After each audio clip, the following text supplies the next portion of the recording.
Tonight, I want to talk about something very important to me. Fashion. Fashion. Fast fashion. Fast fashion. Fast fashion. Fast fashion.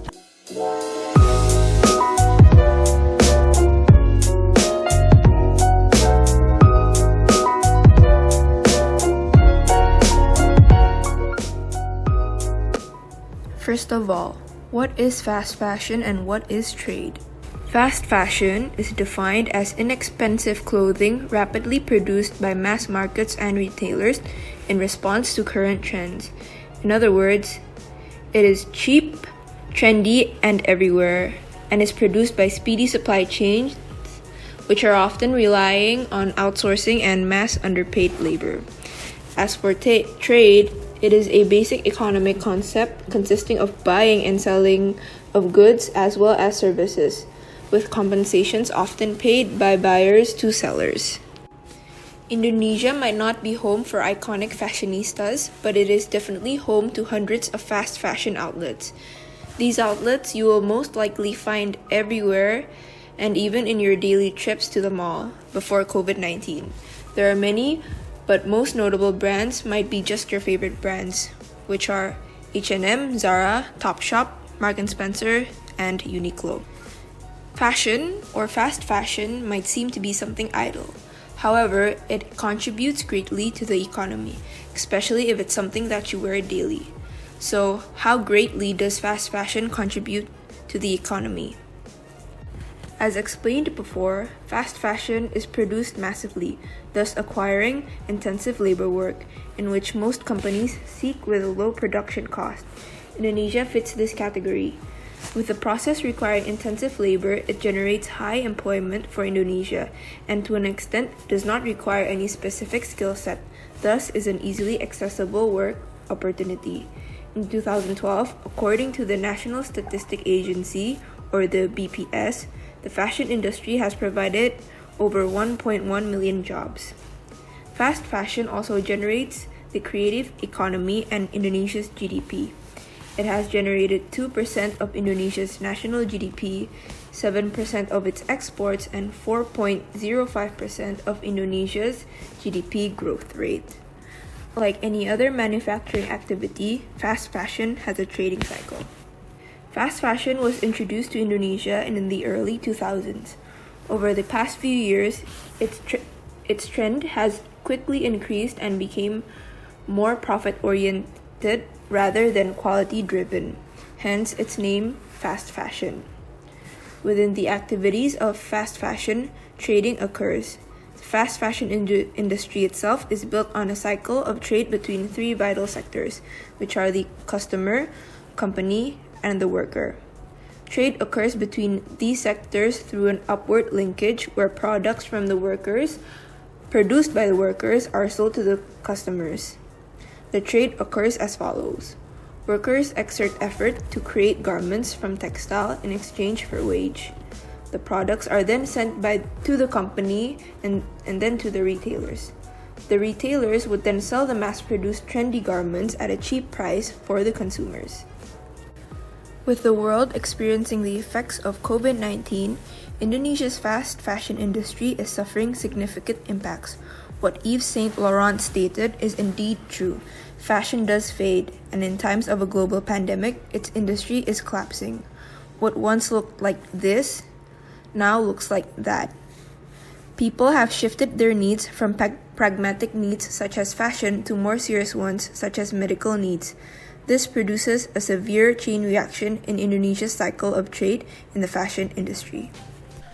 A combination of extreme social distancing measures implemented by governments across the world, the initially lax reactions of governments to the pandemic spread, along with increasing numbers of mass unemployment due to the aforementioned social distancing measures, have inadvertently created the risk of the largest economic recession since the Great Depression. With millions of consumers staying at home, the fast fashion industry is at risk. But it is not just on the consumption side that fast fashion is in trouble. Reduced demand has created knock-on effects on industries relying on demand from fast fashion. Textile farmers, factory workers, and retail workers are at risk of being laid off as their industries shutter due to reduced consumption. The fast fashion industry, which was valued at $35 billion in 2018, employs thousands, either directly or indirectly. And while companies like H&M and Zara are mostly involved in the retail side, they own or subcontract production to factories, many of them in developing countries, including Indonesia, which purchase raw materials from both small farms and large agribusinesses.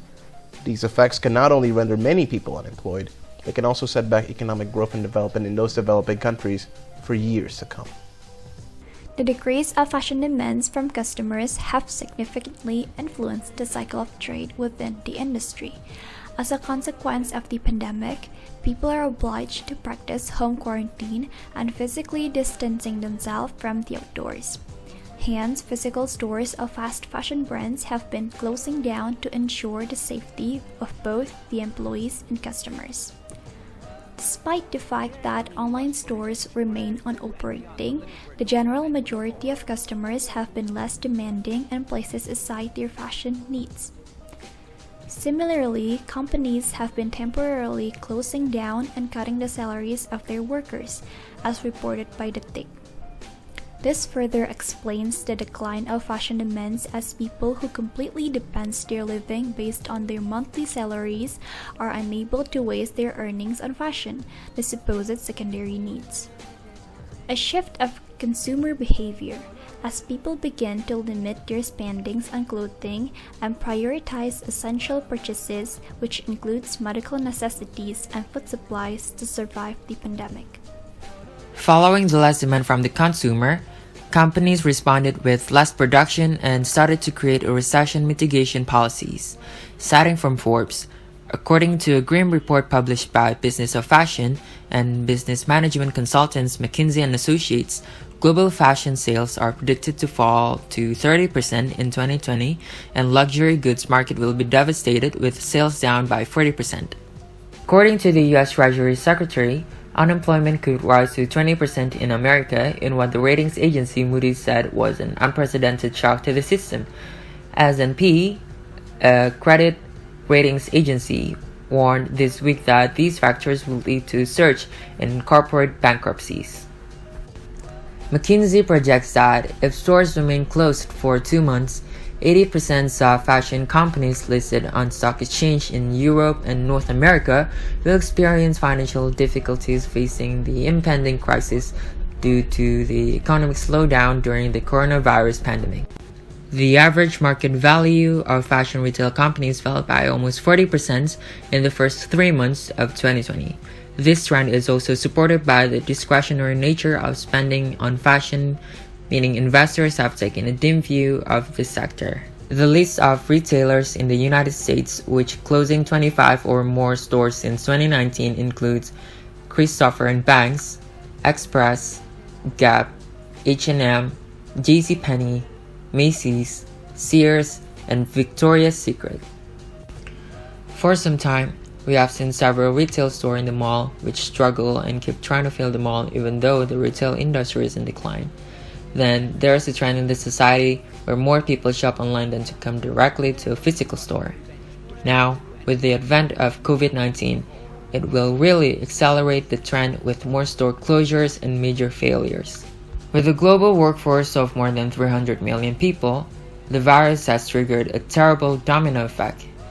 The forced closure of high street stores and shopping centers has shut retail jobs, and canceled orders for new season stock have ricocheted around the globe, putting millions of garment workers in sourcing markets such as Bangladesh, India, and Cambodia out of work. The crisis on the fashion industry is a gradual domino effect that began not only from the lack of customer demand, but also the domino effect of delays and canceled orders.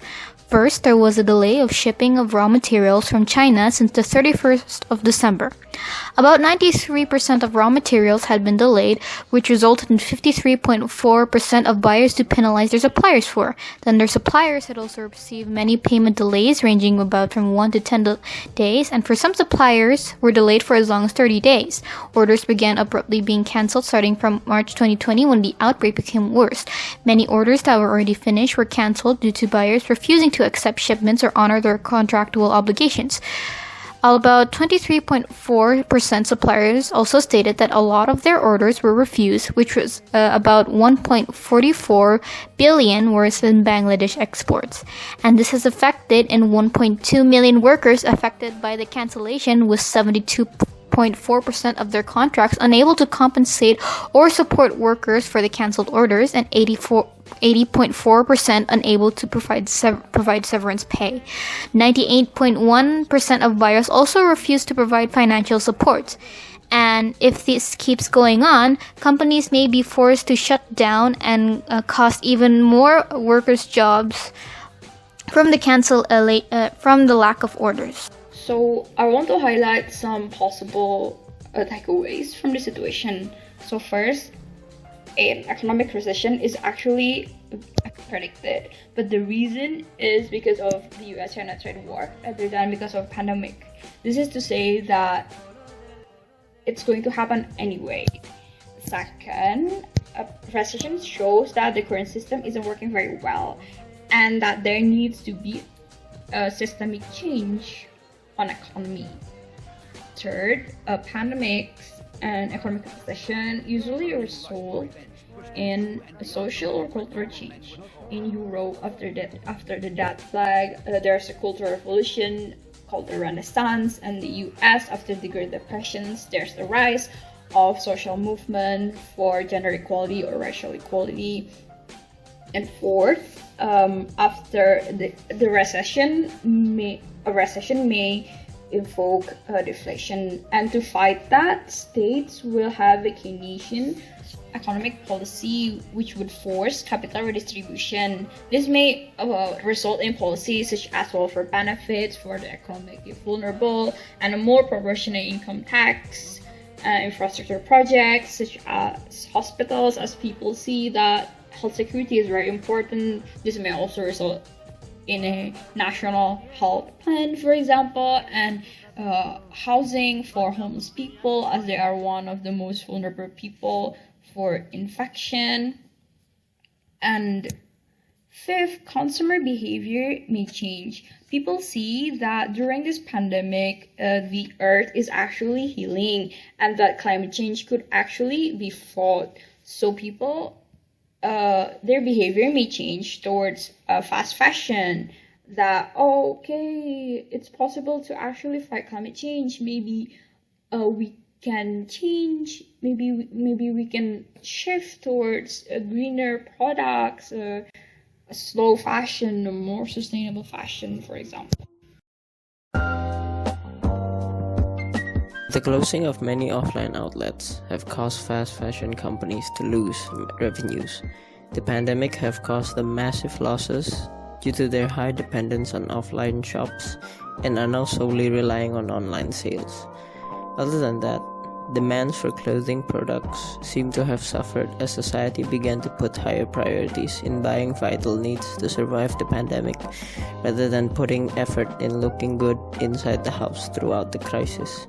The pandemic also forced them to lose money from cancelled fashion events, which had been planned far before, which also prevented them from advertising their products.